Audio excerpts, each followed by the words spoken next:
Good morning friends. মই তেজা আৰু কানাইৰ যি কাহিনী কৈ আছিলোঁ, আজি তেজা আৰু কানাইৰ কাহিনীখিনি আকৌ আপোনালোকৰ আগত ক'বলৈ ওলাইছোঁ। শেষৰ খণ্ডখিনি কাহিনীটো দীঘল, সেইকাৰণে বহুতকেইটা কেইদিন ক'বলগীয়া হ'ল। এতিয়া আপোনাৰ তেজা আৰু কানাইৰ মাকক লাগীয়ে মাৰি পেলালে।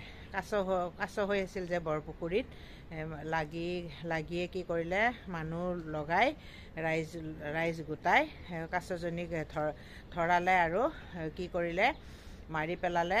মৰাৰ আগতে কানাই আৰু তেজাক মাকে কৈছিল, মোৰ যিবিলাক হাড়মূৰ থাকে তহঁতে এই পুখুৰীটোৰ পাৰত পুতি থবি মনে মনে, কাকো নজনাকৈ। আৰু মই তেতিয়া এডাল জবা গছ আৰু এডাল জৰা টেঙা হয় মই তাতে থাকিম। জৰা টেঙা আৰু সেই কথামতেই তেজা আৰু কানায়ে মাকক হাড়মূৰবিলাক আনি মাকৰ ইয়াতে পুতি থলে বৰপুখুৰীৰ পাৰত। তাৰপিছত হাড়মূৰবিলাকৰ পৰা মাকজনীয়ে এডাল ধুনীয়া জবা গছ হ'ল আৰু এডাল জৰা টেঙাৰ গছ হ'ল। ধুনীয়া লহপহকৈ ডাঙৰ দীঘল হৈ ধুনীয়াকৈ লাগি থকাত এদিন সেই অঞ্চলৰে ৰজাৰ এইফালেদি গৈ থাকোঁতে বৰপুখুৰীৰ পাৰত জৰা টেঙা এজোপা দেখা পায় আৰু জবা ফুল দেখা পাই কি কৰিলে, ছিঙিব খোজোতে আগতে মাকে শিকাই থৈ দিছিলে যে কোনোবাই যদি এয়া ছিঙিব আহে কবি, আগতে যোনে আমাৰ তেজা বাক বিয়া কৰাব সেই মানুহজনকে আমি এয়া ছিঙিব দিম বুলি কৈছিল। কিন্তু সেই কথামতে ৰজাই প্ৰতিশ্ৰুতি দিলে যে এতিয়াতো তেজা সৰু আছে, মই যেতিয়া তেজা ডাঙৰ হ'ব তেতিয়া মই প্ৰতিশ্ৰুতি দিলোঁ মই তেজাক বিয়া কৰাম।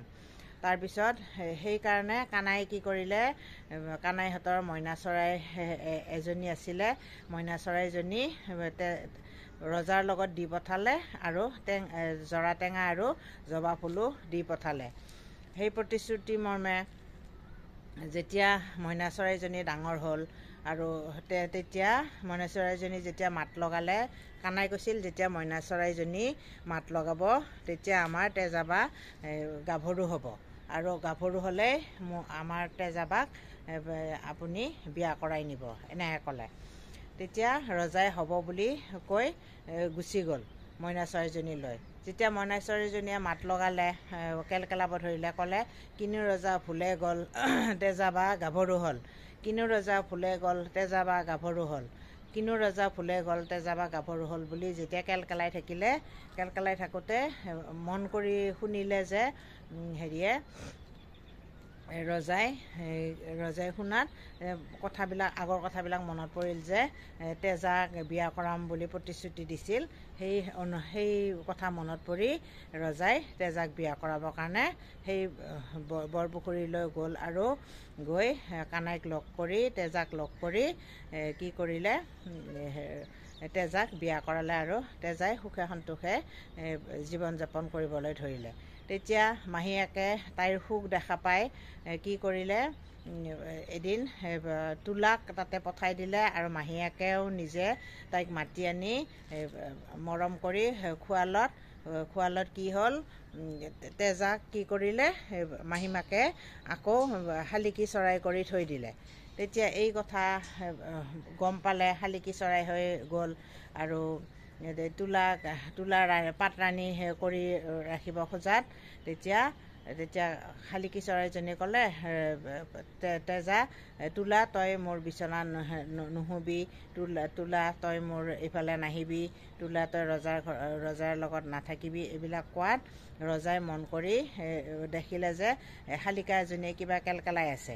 তেতিয়া শালিকাজনী আনি ভালকৈ মন দি শুনাত, তাৰপিছত মূৰত এটা শলা মাৰি থৈছিলে শালিকাজনীৰ, সেই শলাটো উলিয়াত দেখা পালে যে তেজাই নিজৰ ৰূপ ল'লে। তেতিয়া মাহীমাকৰ কথা গম পাই তোলাক যে বুদ্ধি কৰি ৰজা ৰাণী কৰি পঠাইছিলে, তেতিয়া ৰজাই কি কৰিলে, তুলাক কাটি এই যিবিলাক হেৰি আছিলে, ৰজাৰ দূত আছিলে, সেই দূতক তেজাৰ মাংস আৰু তেজ দি পঠালে। দি ৰাতি ভাত খোৱাত মাছে মঙহে দি মাকে আনন্দ মনে খালে, কিন্তু সেয়া নিজৰ জীয়েকৰ মাংসহে খালে। পিছদিনা পুৱা সেই ৰজাৰ লগুৱাবিলাকে মনে মনে পলালত, তেতিয়া গম পালে আৰু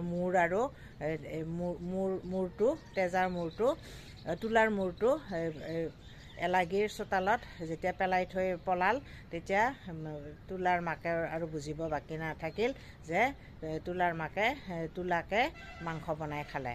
গতিকে কাহিনীটো ইমানে আনক হিংসা কৰিলে, ভগৱানে এদিন চকু মেলি চাই তাৰপিছত তেজা আৰু কানাই সুখে সন্তোষেৰে সেই ৰজাৰ লগতে জীৱন যাপন কৰিলে। গতিকে আজিলৈ ইমানতে শেষ হ'ল। তুলা আৰু তেজা আৰু কানাইৰ কাহিনীটো ইমানতে সমাপ্ত হ'ল। আহিলোঁ।